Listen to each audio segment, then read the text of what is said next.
There is no line of reasoning that can justify why anyone would want to hurt and murder a child. It would take a person with a complete lack of conscience to even consider torturing a child, much less commit murder.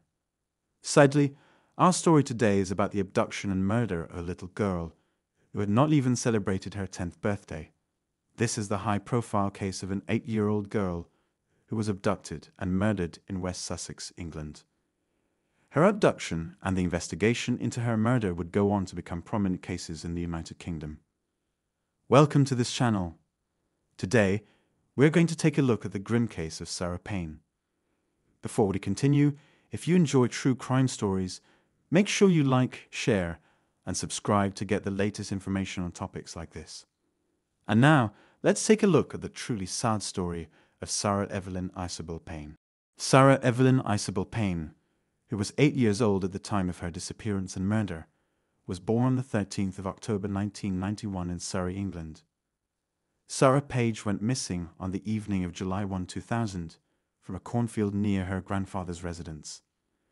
Payne was said to have been playing with both her brothers, who were 13 and 11 at that time, and her 5-year-old younger sister. A search of the local area soon commenced, which in no time turned into a nationwide search. The story of Sarah's disappearance was on the national news, with the Payne family appearing on national television and in the newspaper to plead for the return of their daughter. On the evening of July 2, 2000, Roy Whiting was visited by the police at his seafront flat in Littlehampton concerning Sarah's disappearance. There were quite a number of suspects who were being investigated and questioned, with most of them being convicted sex offenders. The police had also arrested one of the suspects for further questioning. Quite a number of people had volunteered, along with the police, to rally around the area around Littlehampton for clues that could connect to Sarah's disappearance. Her parents kept making appeals on the national news on a daily basis for help in finding their daughter. On the 10th of July, the police announced receiving information the morning after Sarah disappeared about the sighting of a girl who matched Sarah's description at Knutford services on the N6 motorway in Cheshire. It was not until 3 days later that Sarah's family were contacted. The police told Sarah's parents to prepare their minds because their inquiries had changed and there was a possibility that their daughter might not be found safe and well. On the 17th of July, there was a report that a body had been found in a field near Pulborough, West Sussex, about 15 miles from Kingston Gorse, where Sarah Payne had disappeared. By the next day, the police had confirmed that the body that had been found was indeed that of Sarah Page. Roy Whiting, who was the prime suspect in the disappearance and murder of the victim, was first questioned by the police about Sarah's disappearance, which took place just within 5 miles of his seafront flat in Littlehampton about 24 hours after she had disappeared. It was no surprise that Whiting was of particular concern to the police because he was a known and convicted sex offender. They had first visited his apartment on the afternoon of July 2, 2001, but could not find him there. They returned later that evening and questioned Whiting for over an hour before they left. After the police left Whiting's apartment, they claimed to have been very suspicious of him because of his attitude towards Sarah. It was said that he showed a lack of concern towards Sarah, which was different from the attitude that at least one of the other suspects that had been questioned had displayed. Whiting was then noticed shortly after attempting to drive away in his van. He was stopped by the police and promptly arrested. He remained in police custody for 2 days after, and although the police had no concrete evidence to press any charges, they fortunately found a receipt that had been bought from a garage near Pulborough and that contradicted the alibi Whiting had given the police on the day of Sarah's disappearance. That day, Whiting claimed that he had been at the fun fair in Hove at 5:30 p.m.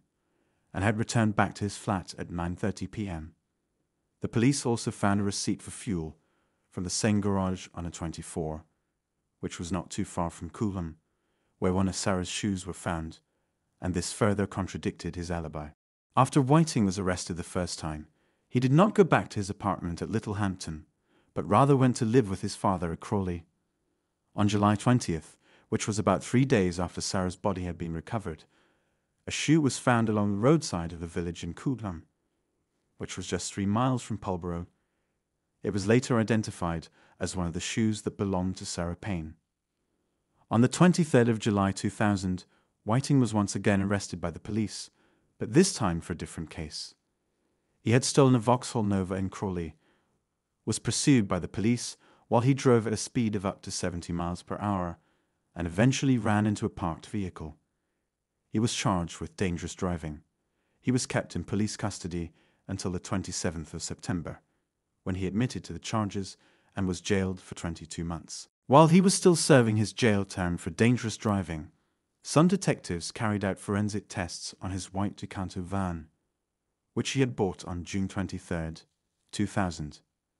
In February 2001, Whiting was charged with the abduction and murder of Sarah Payne, following a police inquiry and a 6-month investigation.